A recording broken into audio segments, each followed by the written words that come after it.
Good evening. I'm Jessie Gray. Thank you for watching Books. We have a very, very exciting program this evening. Peter Beard, a very, very distinguished photographer, has done all of the photographs in Eyelids of Morning. We'll be seeing a film he also put together on Eyelids of Morning, which is The Mingled Destinies of Crocodiles and Men.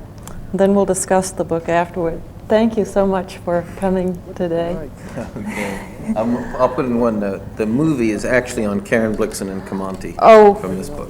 Oh, It's okay. They came out so closely together, it's hard for anybody to... His other book, Longing for Darkness, which I haven't read yet, is on the same subject.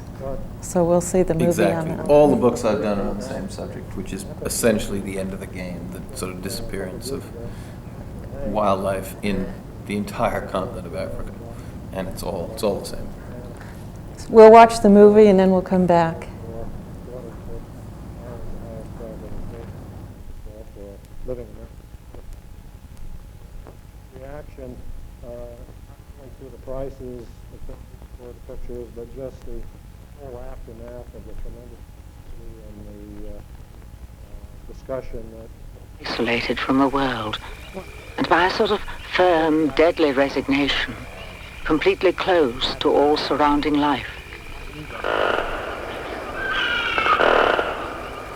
When I stopped and spoke to him, he did not answer, and hardly appeared to see me.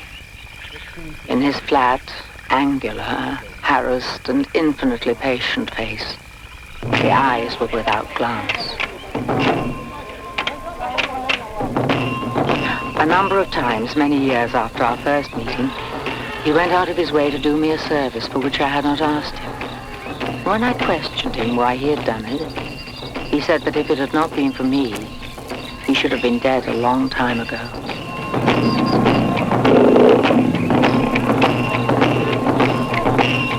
From the day when he came into my service and attached his fate to mine, I felt his watchful, penetrating eyes on me, and my whole modus vivendi subject to clear, unbiased criticism.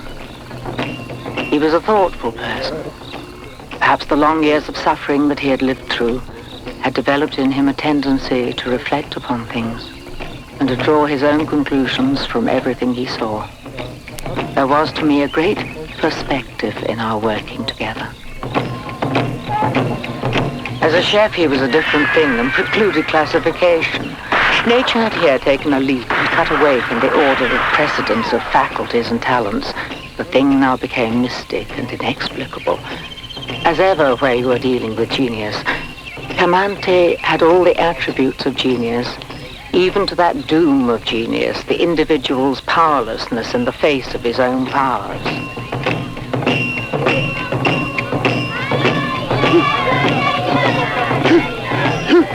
It is a moving thing to work together with the demon.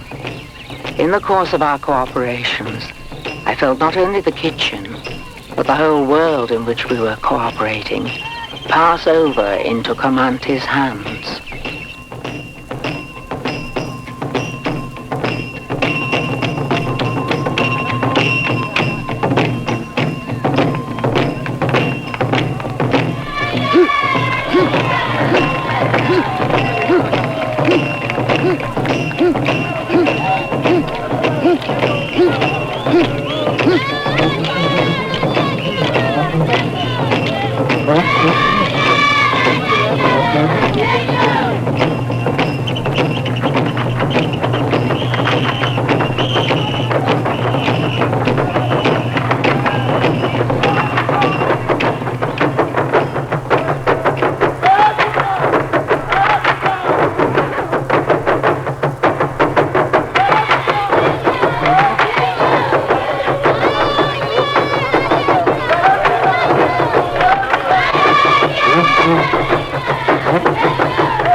Looking back on my life in Africa, I feel that it might altogether be described as the existence of a person who came from a rushed and noisy world into a still country. Country so lovely as if the contemplation of it could in itself be enough to make you happy all your life. I came to look upon my acquaintance with the forest antelopes as a great boon, and a token of friendship from Africa. They came out of the woods and went back again as if my grounds were a province of the wild country. Lulu came to my house from the woods, as Kamante had come to it from the plains.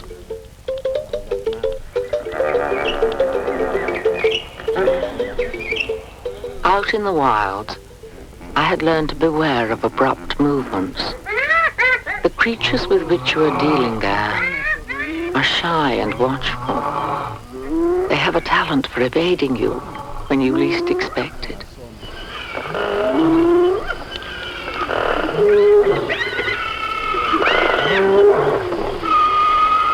No domestic animal can be as still as a wild animal. The civilized people have lost the aptitude of stillness and must take lessons in silence from the wild before they are accepted by it.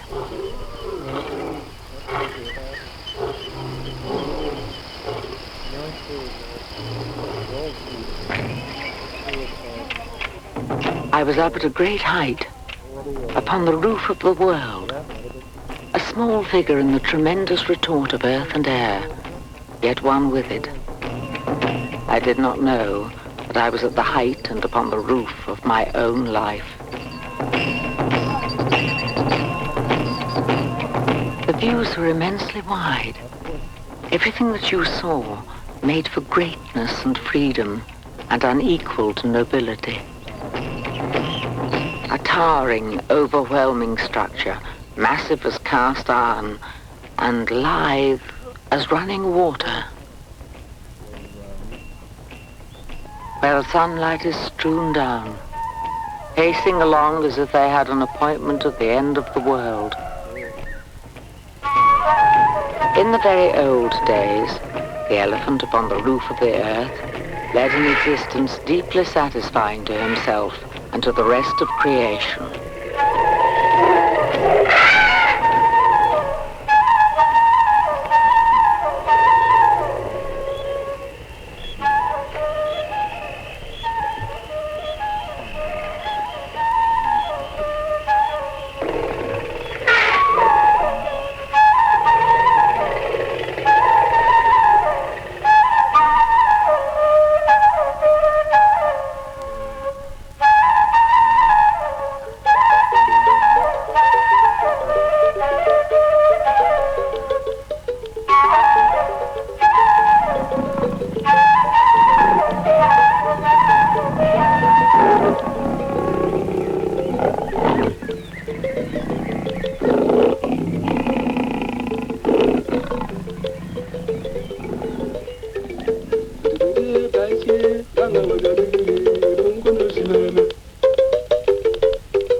Buffalo come out of the morning mist under a copper sky, one by one, as if the dark and massive iron-like animals were being created before my eyes and sent out as they were finished.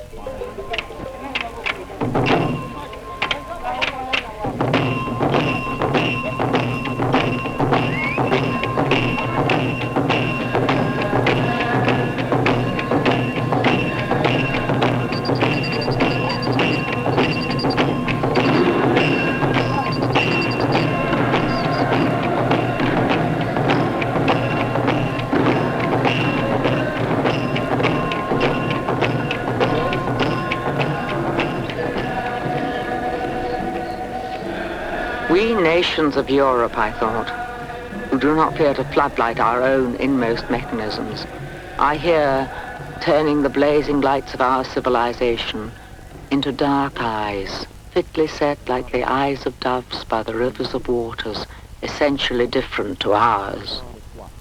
If for a long enough time we continue in this way to dazzle and blind the Africans, we may in the end bring upon them a longing for darkness, which will drive them into the gorges of their own unknown mountains and their own unknown minds.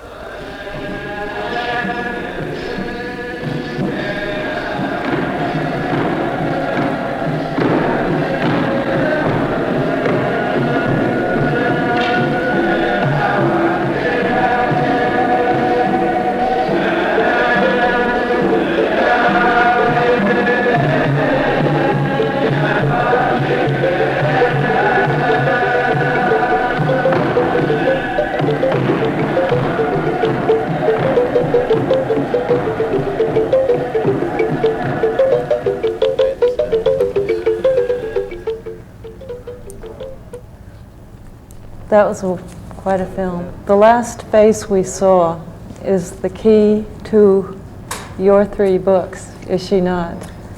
Well, her first book This that I we're read talking about. Out of Africa is, I think, one of the great books of all time. It was always Hemingway's favorite book. For 30 years, he expected it to get the Nobel Prize, and I think it's one of the most beautiful pieces of prose poetry ever written. And in many ways, it had a large part to do with why I first went to Africa. If you read it, you almost can't help but go. It's so evocative. It tells you so much about a world that we're absolutely wrecking overnight. We? Well, let's say the human species, with our sort of libido for the ugly.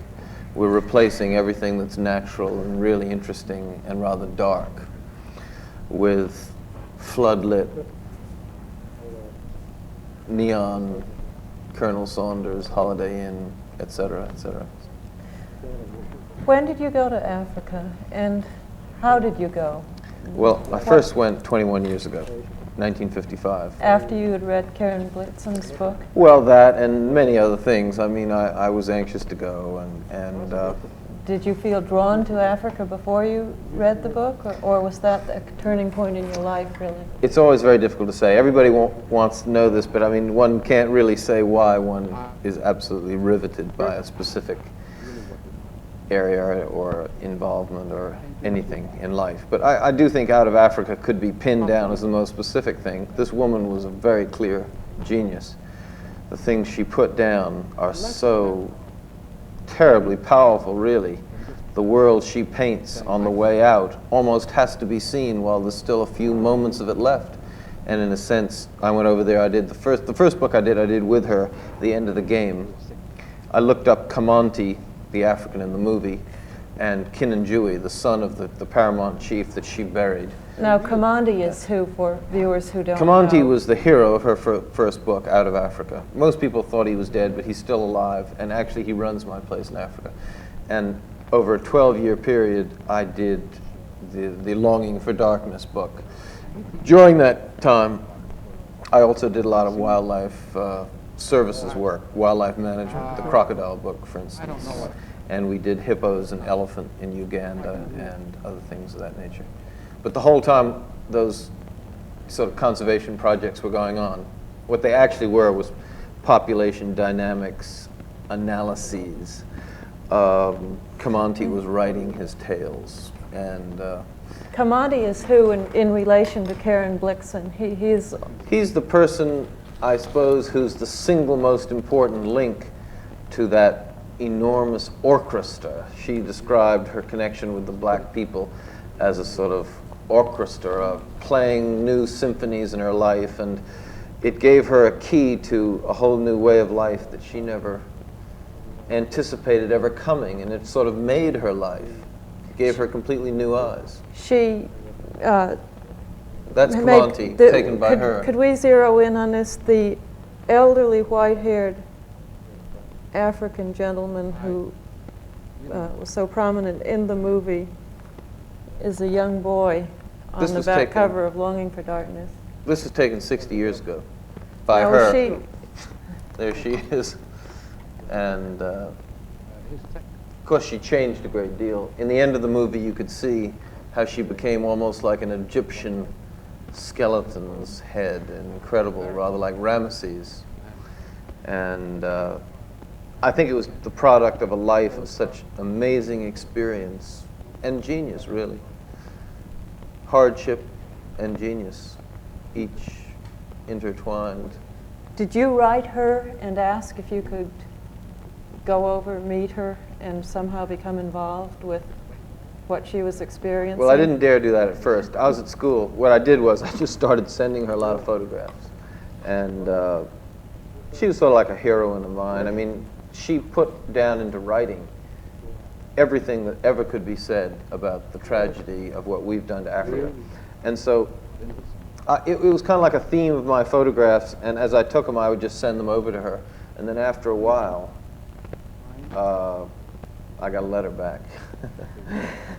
And a golden letter?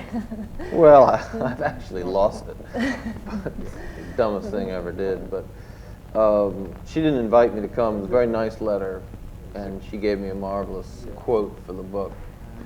She said, "Nothing could move me as deeply as your epitaph or monument over the old Africa that meant so much to me in my life. A continent of wisdom, dignity, and deep poetry, equally expressed in nature, beast, and man." And I just continued from that point working on the book. And then when I got to sort of halfway through, I went over to meet her, and she was doing the captions for it, and she actually died in the middle of it. Oh, she did. Yeah. But there's a lot of her captions handwritten in the book. This is the book, End of the Game. The End of the Game, which I'm coming out with again next year. It's the End of the Game is essentially all the books I've ever done. They're all the same theme. The crocodiles. The crocodiles. I am slightly ignorant because since I haven't read End of the Game, I don't know that much about you. I've read Eyelids of Morning. If you open it up this way, you can see it's a pretty big croc. There's a. This is about a 2,500-pound croc. Maybe you can't pick it up. At dawn, we shot it at night. We had to shoot 500 out of about 20,000 crocs on this lake. When was this? It This is a book in which you combine forces with Alistair Graham. Yes, he was the biologist working in East Africa, the first scientist ever hired by East Africa.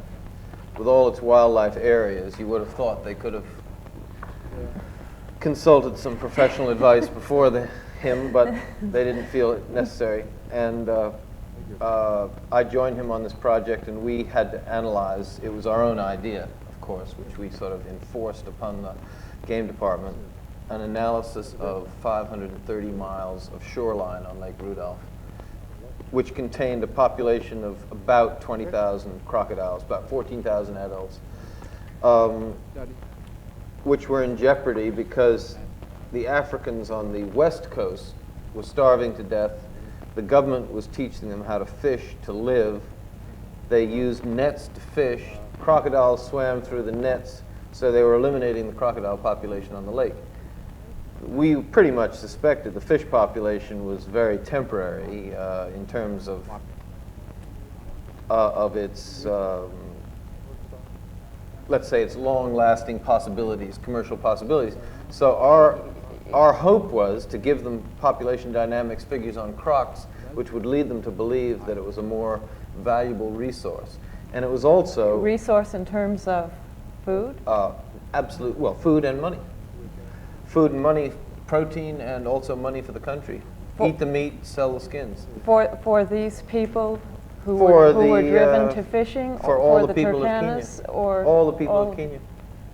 Because what's actually happened is that all the wildlife areas in Africa, nobody will tell you this in wildlife conservation, which is actually more like wildlife eradication.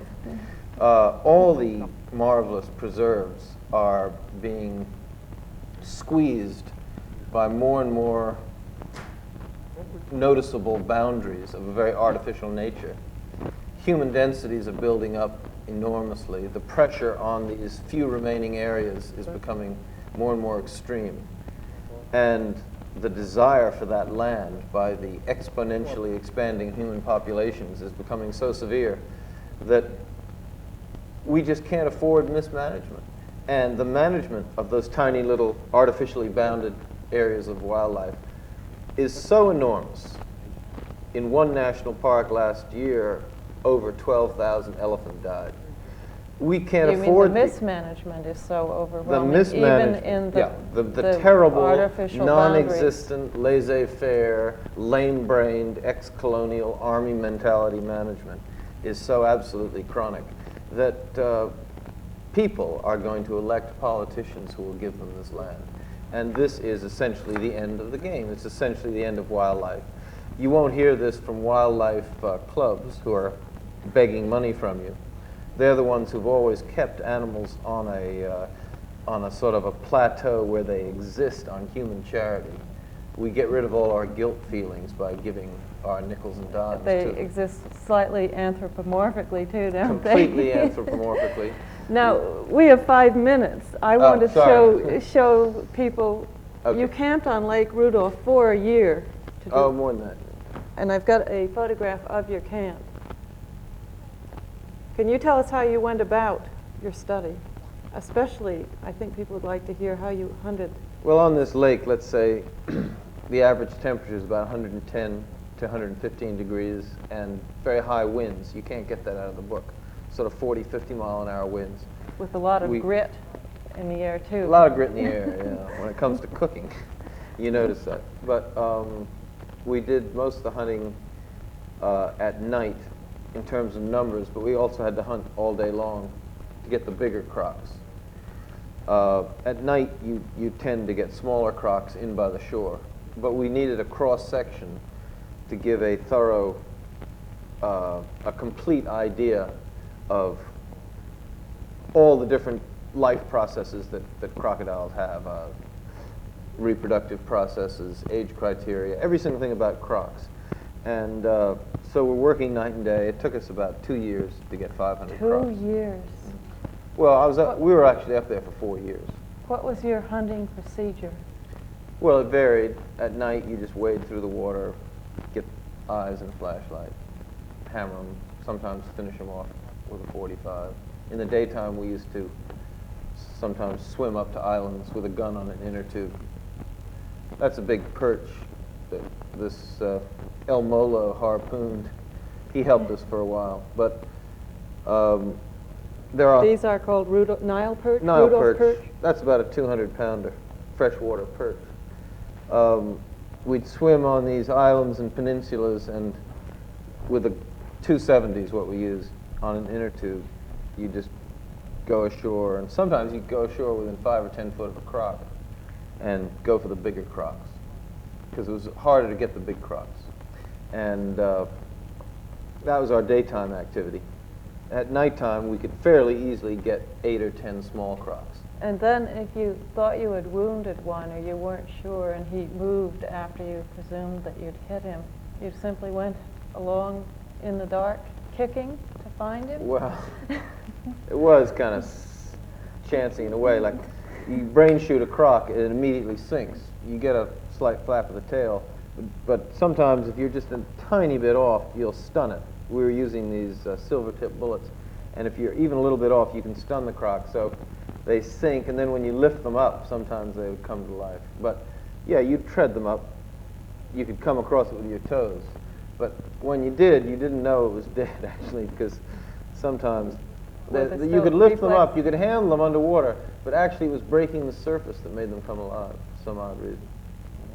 You mean with reflex action, or No. if they were slightly stunned, No, they they'd would wake up completely. suddenly just...